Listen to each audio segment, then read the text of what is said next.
नमस्कार दोस्तों, भजन भक्ति चैनल में आपका स्वागत है। भगवान शिव को समर्पित सबसे बड़ा त्योहार महाशिवरात्रि प्रत्येक वर्ष फागुन महीने के कृष्ण पक्ष की चतुर्दशी तिथि को मनाया जाता है। यह त्योहार शिव भक्तों के लिए बेहद खास होता है। कहते हैं जो व्यक्ति इस दिन सच्चे मन से भगवान शिव को याद करता है, उसकी समस्त मनोकामनाएं पूर्ण हो जाती हैं। इस विशेष दिन शिवलिंग पूजा करने का विशेष महत्व माना जाता है।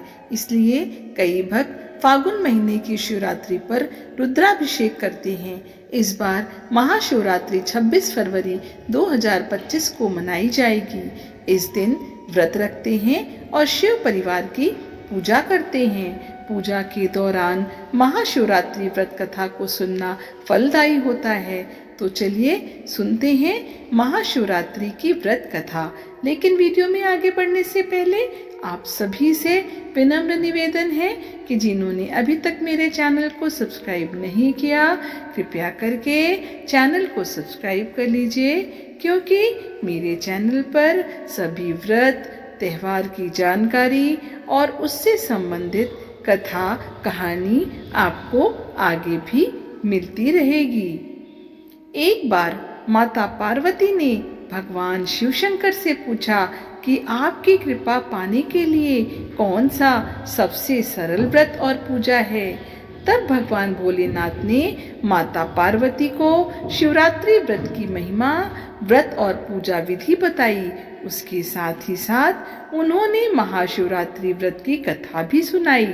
शिव पुराण की कथा के अनुसार एक गांव में एक शिकारी था जो पशुओं को शिकार करके अपना घर परिवार चलाता था। वह गांव के ही एक साहूकार का कर्जदार था। वह काफी प्रयासों के बाद भी कर्ज से मुक्त नहीं हो पा रहा था।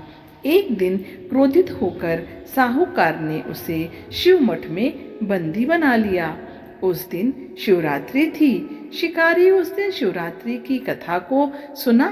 शाम के समय में उसे साहूकार के सामने पेश किया गया तो शिकारी ने वचन दिया कि अगले दिन वह सभी कर्ज को चुकाकर मुक्त हो जाएगा। तब उसे साहूकार ने छोड़ दिया। शिकारी वहां से जंगल में गया और शिकार की तलाश करने लगा। वह एक तालाब के किनारे पहुंचा। वहां पर वह एक बेल के पेड़ पर अपना ठिकाना बनाने लगा। उस पेड़ के नीचे एक शिवलिंग था जो बेल पत्रों से ढका हुआ था।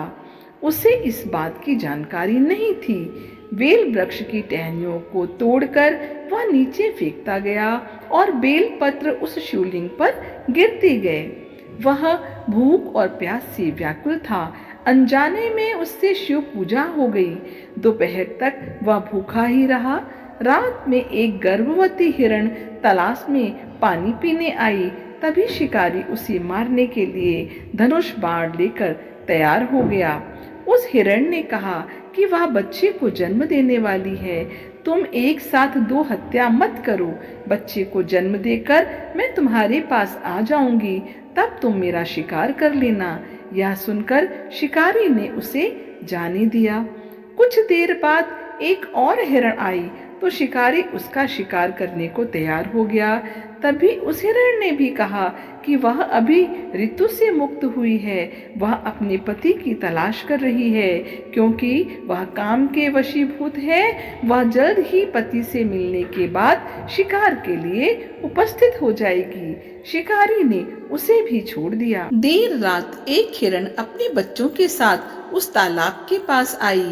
शिकारी एक साथ कई शिकार को देखकर खुश हो गया। वह शिकार करने के लिए तैयार हो गया। तभी उस हिरण ने कहा कि वे अपने बच्चों के साथ इनके पिता की तलाश कर रही है। जैसे ही वो मिल जाएंगे तो वो शिकार के लिए आ जाएगी।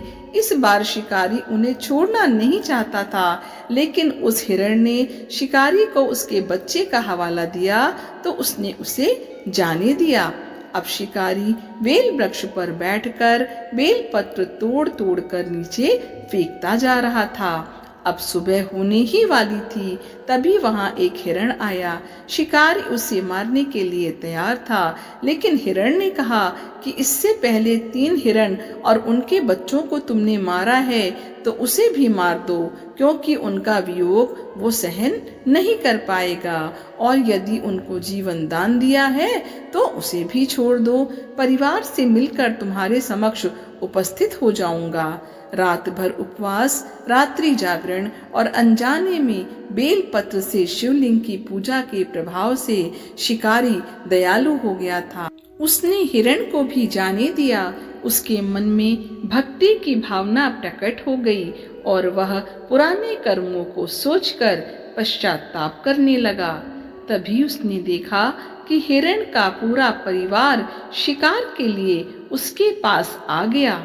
यह देखकर वह और करुणामय हो गया और रोने लगा। उस शिकारी ने हिरण परिवार को जीवन दान दे दिया और स्वयं हिंसा को छोड़कर दया के मार्ग पर चलने लगा। शिव कृपा से वह शिकारी तथा हिरण का परिवार मोक्ष को प्राप्त हुआ। आशा करती हूँ यह कहानी आपको पसंद आई होगी। यदि कहानी थोड़ी भी पसंद आई हो तो वीडियो को लाइक ज़रूर करिए, इसे अपनी फैमिली और फ्रेंड के साथ शेयर भी करिए। भगवान शिव की कृपा आपके और आपके परिवार के ऊपर हमेशा बनी रहे। आपका दिन शुभ हो। धन्यवाद।